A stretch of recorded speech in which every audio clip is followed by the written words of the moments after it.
মানুষ কি এটা মনে করে নাকি সে নিজেকে বলবে আমি মুমিন আর তাকে পরীক্ষা নেওয়া ব্যতীত ছেড়ে দেওয়া হবে? মানুষ কি এটা মনে করে নাকি? তার মানে আল্লাহ তাআলা বলেন দুনিয়ায় যে নিজেকে মুমিন দাবি করবে অবশ্যই এই দাবির বিপরীতে তাকে পরীক্ষা নেওয়া হবে। যে বেঈমান তার পরীক্ষা নেওয়া আর না নেওয়াতে কি আসে যায়? যে বেঈমান সে তো অনন্তকাল জাহান্নামে থাকবে, এটা তো তার জন্য নির্ধারিত নির্দিষ্ট স্থান তার জাহান্নাম।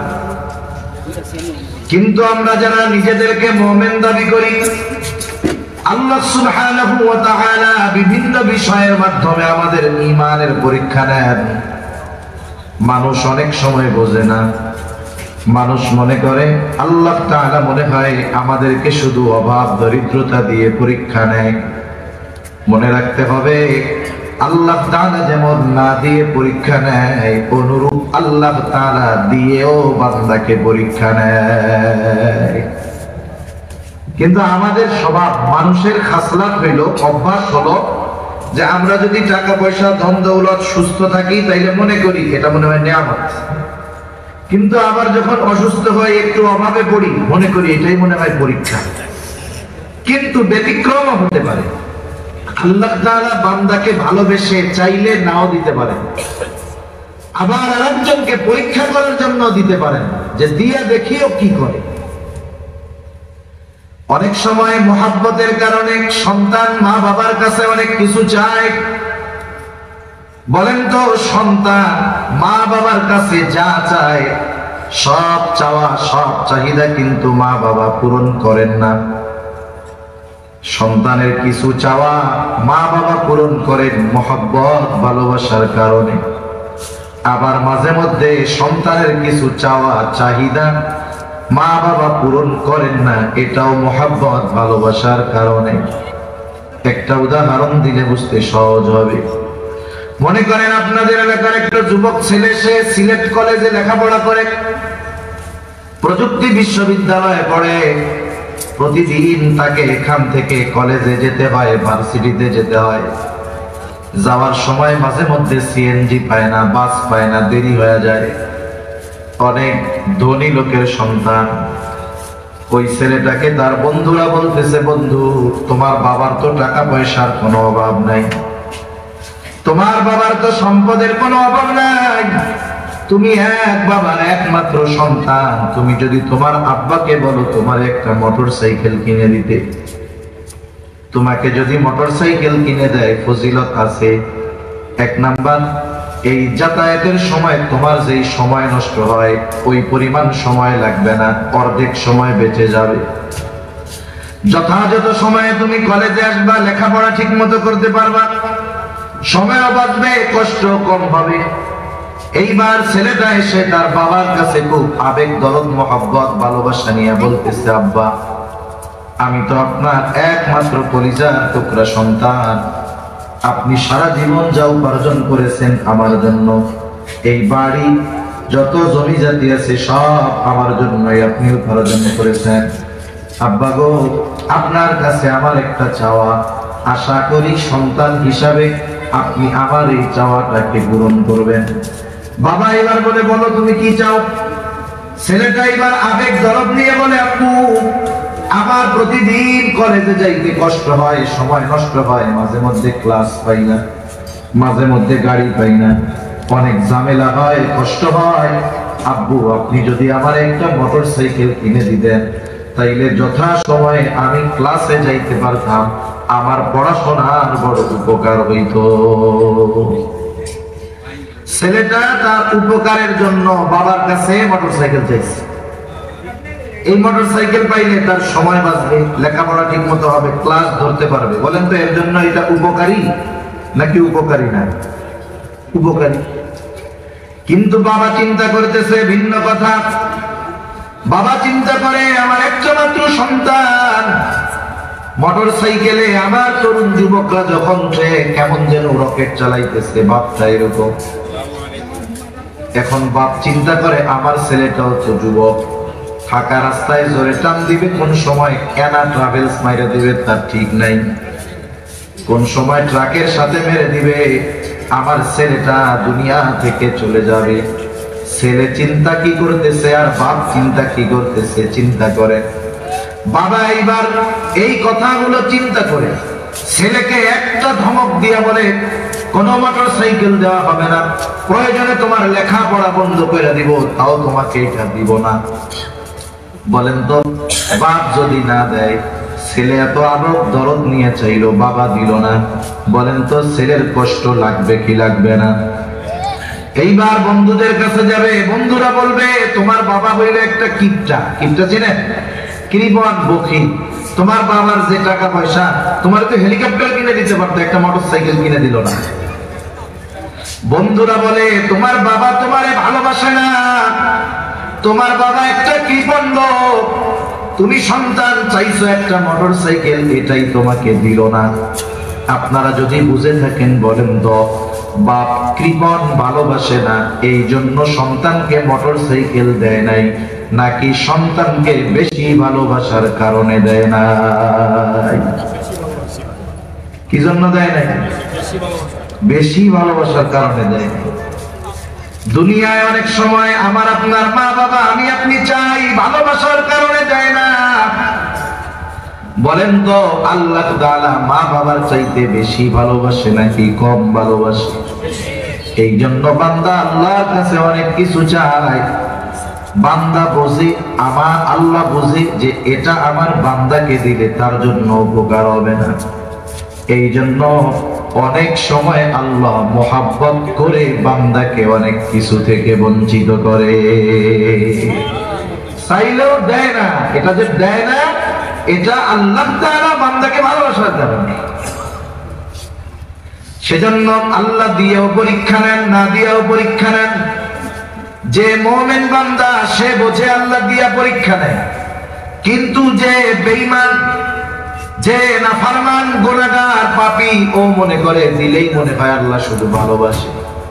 এই জন্য দেখবেন সমাজে অনেক বেনামাজি, নাফরমান, পাপী, অনেক টাকা পয়সা, ধন দৌলত, সামাজিক বড় পদের অধিকারী এমন লোক সমাজে আছে না নাই?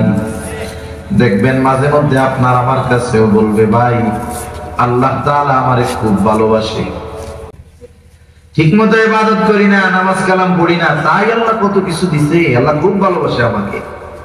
তাহলে ও মনে করতেছে কি আল্লাহ ওকে ভালোবেসে সম্পদ আর সম্মান দিছে, ও মনে করে এটা। কিন্তু আল্লাহ কি বলেন? আল্লাহ তাআলা বলেন, ফাআম্মাল ইনসানু ইযা মাবতালাহু রাব্বুহু ফাআকরামাহু ওয়া না'আমা। আল্লাহ তাআলা মানুষকে পরীক্ষা করার জন্য যখন ফাআকরামাহু ওয়া না'আমা, সম্মানিত করেন, নিয়ামত দেন, বড় পদ দেন, অনেক সম্পদ দেন, নিয়ামত দেন, ওই লোকটা তখন বলতে থাকে, ফায়াকুলু রাব্বি আকরামান, আমার রব আমাকে সম্মানিত করেছে, আমাকে সম্পদ দিয়া, সম্মান দিয়ে আমার রব আমাকে সম্মানিত করেছে। ও মনে করে আল্লাহ তাআলা ওকে এইটা ভালোবেসে দিয়েছে, অথচ আল্লাহ বলেন আমি ওকে এইগুলা দিয়েছি ওর পরীক্ষা নেওয়ার জন্য। আবার যখন মানুষের সম্পদের মধ্যে অভাব আসে, রিজিক সংকীর্ণ হয়ে যায়, আল্লাহ তাআলা বলেন, ওয়া আম্মা ইযা মাবতালাহু ফাকাদারা আলাইহি রিজকা। আল্লাহ তাআলা যখন মানুষের পরীক্ষা নেওয়ার জন্য রিজিককে সংকীর্ণ করে দেয়, কোটিপতিকে একেবারে পথের ফকির বানায় দেয়, সামর্থ্যবান মানুষটাকে সামর্থ্যহীন করে দেয়, অনেক বড় সম্মানিত ব্যক্তির সম্মান আল্লাহ তাআলা কেড়ে নেয়, তখন ওই মানুষগুলো বলতে থাকে, ফায়াকুলু রাব্বি আহানান, আমার রব আমাকে অপমানিত করেছে। মুফাসসিরিনে কেরাম বলেন, ওই লোকটা কেমন যেন বলতে চায়, আমি সম্মান সম্পদের উপযুক্ত ছিলাম, কিন্তু আল্লাহ তাআলা আমাকে এগুলো দেয় নাই। নাউযুবিল্লাহ বলেন। সে নিজেকে উপযুক্ত মনে করে, আল্লাহ তাআলার ব্যাপারে অভিযোগ দেয় যে আমি যোগ্য ছিলাম কিন্তু আল্লাহ আমাকে দেয় নাই। এই কথা বলার দ্বারা সে আল্লাহ তাআলার ব্যাপারে ভিত্তিহীন অভিযোগ দায়ের করে। বলেন তো, আমি আপনি যেই জিনিস করি নাই, যেই জিনিসের সাথে আমার আপনার কোনো সম্পর্ক নাই, এমন কোন জিনিসের জন্য যদি কেউ আমাকে আপনাকে অভিযুক্ত করে, চুপ কইরা থাকবো নাকি জবাব দিব? চুপ থাকলে তো মনে করবে লোকটা মনে হয় জড়িত আছে। যতই দুর্বল আমি হই না কেন, কেউ যদি আমার ব্যাপারে কোনো মিথ্যা তহমত দেয়, অপবাদ দেয়, আমি প্রতিবাদ করবো যে এর সাথে আমার কোনো সম্পর্ক নাই। ওরা আল্লাহর ব্যাপারে বলে আমি উপযুক্ত ছিলাম, আমার রব আমারে দেয় নাই, অপমানিত করেছে। তাদের এই ভিত্তিহীন মিথ্যা অভিযোগের জবাব আল্লাহ তাআলা দিয়ে বলেন, প্রথমেই বলেন কাল্লা, তোমরা যেটা বলতেছো এমনটা কখনোই নয়। এমনটা নয় যে তোমরা উপযুক্ত ছিলা, আমি আল্লাহ দেই নাই। তাহলে তোমাদের এই রিজিক সংকীর্ণতা কেন আসলো? আল্লাহ সুবহানাহু ওয়া তাআলা এই কথা বলার পর মানুষের রিজিক সংকীর্ণতার কয়েকটা কারণ উল্লেখ করে।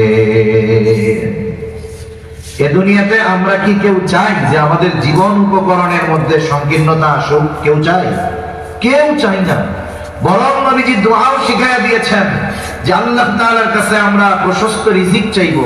আল্লাহুম্মা রযুকনা রিজকান ওয়াসিআ, আল্লাহুম্মা রযুকনা রিজকান হালালান তাইয়্যিবা।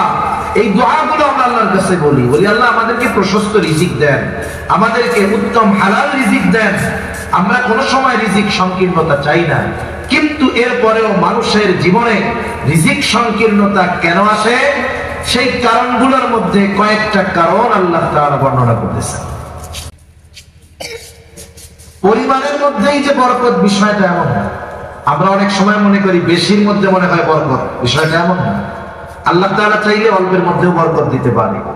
হাকিমুল উম্মাত আশরাফ আলী থানভী রাহমাতুল্লাহি আলাইহি বলেন, কোন বস্তুর মধ্যে বরকতটা দুই ভাবে হয়। কয় ভাবে হয়? দুই ভাবে। একটা হলো স্বয়ং ওই বস্তুর মধ্যেই আল্লাহ বরকত দেন, আর একটা হলো আল্লাহ সুবহানাহু ওয়া তাআলা পারিপার্শ্বিক বিষয়কে সম্পর্কিত রেখে আল্লাহ বরকত দেন।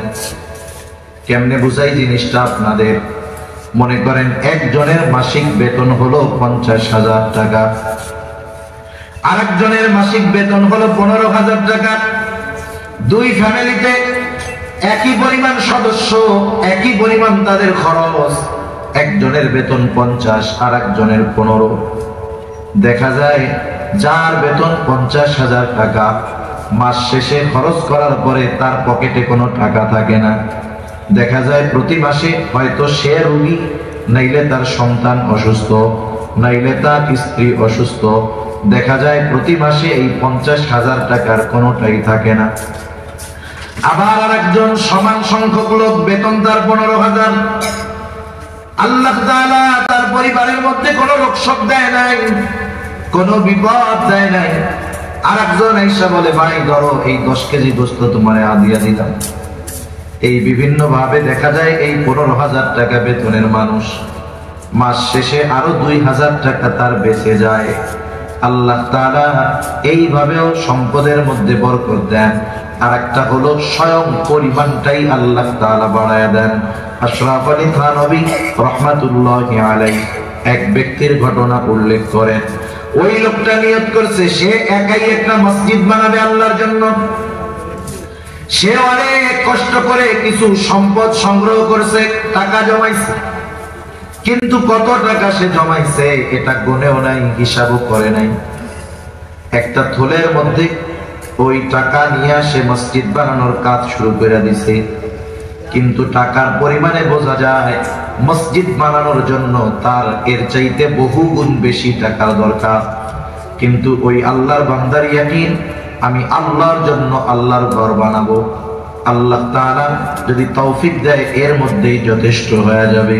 লোকটা ওই টাকার পোটলাটা তার কাছে রাখতো। যখনই কেউ আইসা টাকা চাইতো, বিসমিল্লাহ বইলা হাত দিয়ে ওইখান থেকে টাকা দিয়ে দিত। এভাবে তার পুরো মসজিদের কাজ শেষ। অথচ টাকা ছিল অল্প কিছু, কিন্তু পরিমাণটা সে গুনে নাই। দেখা গেল কাজ শেষ হয়ে যাওয়ার পরেও তার ওই থলের মধ্যে আরো অনেক টাকা থেকে গেছে। সেজন্য আল্লাহ তাআলা বরকত দুই ভাবে দেয়। এর মধ্যে একটা হলো স্বয়ং বস্তুর মধ্যে আল্লাহ বরকত দেয়, নাইলে ওইটার ব্যবহারের ক্ষেত্রে আল্লাহ তাআলা বরকত দেয়। আমরা সবাই আল্লাহ তাআলার কাছে বরকতময় প্রশস্ত রিজিক চাই। কেউ চাই না যে আমাদের রিজিকের সংকীর্ণতা, রিজিক অভাব আসুক।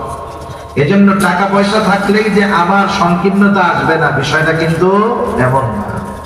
মনে করেন সমাজে অনেক মানুষ আছে না, অনেক টাকা পয়সার মালিক, কিন্তু প্রতিদিন ইচ্ছা করলে এক একটা গরু জবাই দিয়ে খাইতে পারে, কিন্তু ওই লোকটাকে আল্লাহ তাআলা এমন অসুস্থ করছে, গরুর গোশত খাওয়া তো দূরের কথা, সে ভাতও ঠিক মতো খেতে পারবে না। আছে না এরকম? আবার কতজন আছে টাকা পয়সা অনেক নাই, কিন্তু আল্লাহ প্রত্যেক দিন ভালো খাওয়ায়। আপনাদের সিলেট অঞ্চলে আলহামদুলিল্লাহ এখানে এখন উলামায়ে কেরামের তাজিম অন্য জায়গার চাইতে অনেক বেশি। প্রায় মসজিদের মধ্যে এলাকার মানুষ হুজুরকে লজিং রাখতে চায়। প্রত্যেকেই আশা করে আমি হুজুরকে একদিন খাওয়াবো, মাসে একদিন হইলেও। দেখা যাবে এক মহল্লায় 60টা ফ্যামিলি, সবার ইচ্ছা আমি হুজুরের খাওয়াবো। তাইলে এক এক বাড়িতে হুজুর মেহমান হয় 2 মাসে একবার, 2 মাসে একবার। যার বাড়িতে যেই দিন লজিং, আগের দিনই ওই বাড়ির চাচি চাচাকে বলে, শোনো কালকে কিন্তু হুজুরের খাওয়াবো। আমরা যা খাই তা খাই, হুজুর এটা খাওয়াবো যাবে না। তুমি বাজারে যাও, মুরগি আনবা, গোশত আনবা, গরু আনবা, প্রত্যেকদিন যার বাড়িতে খাও আগের দিন বাড়ির মানুষ এরকম বলে। আবার সন্তান যদি বিদেশে থাকে, ফোনে খোঁজ নেয়, মা হুজুরের খাওয়ান কবে আমাকে বাড়িতে, বলে অমুক দিন, বলে হুজুরে কিন্তু এবার এরকম খাওয়াই। দেখা যায় হুজুরের বেতন 10,000 15,000, কিন্তু আল্লাহ তাআলা তাকে প্রতি মাসে এই পরিমাণ ভালো খাবার খাওয়ায়, ওইটা যদি তার টাকা দিয়ে কিনে খাওয়া লাগতো 4 মাসের বেতন হলেও সম্ভব হইতো না। এটা আমি একটা উদাহরণ দিলাম আর কি। এইভাবে আল্লাহ তাআলা বিভিন্ন পদ্ধতিতে রিজিকের বরকত দিতে পারে। বেশি হইলেই যে বরকতময় রিজিক তা না, কমের মধ্যেও আল্লাহ তাআলা বরকত দেয়, ঠিক কিনা বলেন? এখন বলেন, আমরা সেই বরকতময় প্রশস্ত রিজিক চাই তো? কেউ চাই না রিজিক সংকীর্ণতা আসুক। এখন রিজিক সংকীর্ণতা কেন আসে? আল্লাহ তাআলা সেই কথাই বলেন, 1 নাম্বার ওয়াল্লা তুকরিমুনাল ইয়াতীম। রিজিক সংকীর্ণতার 1 নাম্বার কারণ হলো তোমরা ইয়তীমকে সম্মান করো না। ইয়তীমকে সম্মান করো না, এর দ্বারা উদ্দেশ্য কি? এর দ্বারা উদ্দেশ্য হলো ইয়তীমের কিছু হক আছে, তোমরা ইয়তীমের হকগুলো আদায় করো না। ইয়তীমের হকগুলো তোমরা আদায় করো না। ইয়তীম সাধারণত 2 ধরনের হয়। এক ধরনের ইয়তীম হয় ধনী ইয়তীম, আর এক ধরনের ইয়তীম হয় গরিব ইয়তীম। ধনী ইয়তীম যার বাবা তার জন্য অঢেল সম্পদ রেখে গেছে, কিন্তু ওই বাচ্চাটা নাবালেগ অবস্থায় তার বাবা দুনিয়া থেকে চলে গেছে। আর একজন ইয়তীম, তার বাবাও নাই, বাবার রেখে যাওয়া কোনো সম্পদও নাই। ইয়তীম ধনী হোক আর গরিব হোক, সকল ধরনের ইয়তীমের সাথে ভালো ব্যবহার আমাকে আপনাকে করতে হবে। অনেক সময় ইয়তীম যদি টাকা পয়সাওয়ালা হয়, ওইটাকে এক নজরে দেখে, আর যদি গরিব দরিদ্র হয়, ওইটাকে আরেক নজরে দেখে। হয় কি হয় না? সেই জন্য ইয়তীম ধনী হোক আর গরিব হোক, তার সাথে সদাচরণ করতে হবে, ভালো ব্যবহার করতে হবে। ইয়তীম যদি ধনী হয়, তার সাথে যদি খারাপ আচরণ করা হয়, তার অন্তরে কষ্ট লাগবে, ব্যথা লাগবে। আহারে, আজকে যদি আমার বাবা বেঁচে থাকতো, আমার সাথে কেউ খারাপ আচরণ করতো না। আর গরিব ইয়তীমের সাথে যদি খারাপ আচরণ করা হয়, ওই ইয়তীম চিন্তা করতো, আমার তো বাপ নাই, টাকাও নাই। বাপ যদি থাকতো অথবা টাকা যদি থাকতো, মানুষ খারাপ আচরণ করতো না। এই জন্য ইয়তীম ধনী হোক আর গরিব হোক, ইয়তীমের সাথে সর্ব অবস্থায় সদাচরণ করতে হবে। শুধু তাই না, ইয়তীমের সাথে সদাচরণ করলে আল্লাহ তাআলা দিল নরম বানায় দেয়। নবীজির কাছে একজন লোক আইসা জিজ্ঞাসা করে, ইয়া রাসূলুল্লাহ, আমাকে আপনি এমন আমল বলে দেন যেই আমল করলে আমার দিলটা নরম হয়ে যাবে। আমার দিলটা বড় কঠোর, আমার দিলটা বড় শক্ত।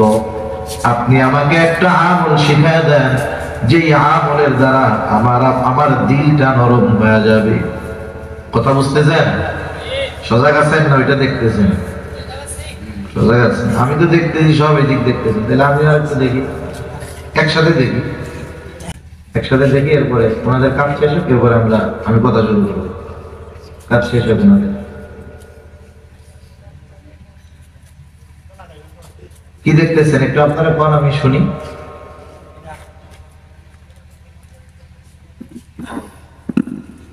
শুনেন, একটা হইল আর্টিফিশিয়াল, বুঝেন? আর্টিফিশিয়াল বুঝেন? কৃত্রিমতা। আর একটা হলো